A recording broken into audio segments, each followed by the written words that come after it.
শুকর কৃতজ্ঞতা বিনয় পেশ করতে গিয়ে মাথা এত নিচু হচ্ছিল, হাদিসে এসেছে রাসূলের মাথা উটের পিঠের উপরে বাড়ি খাচ্ছিল।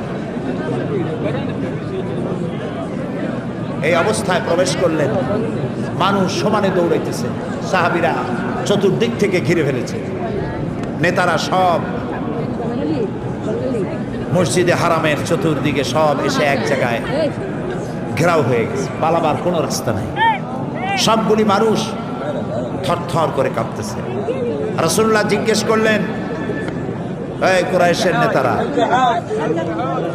আজকে আমার কাছ থেকে কেমন ব্যবহার আশা করো? কারা সামনে দাঁড়ানো? যারা বেলালকে মেরেছে, যারা খাব্বাবকে মেরেছে, যারা খুবাইবকে মেরেছে, যারা সুমাইয়াকে শহীদ করেছে, যারা মানুষকে নির্যাতন করেছে, উত্তপ্ত আগুনের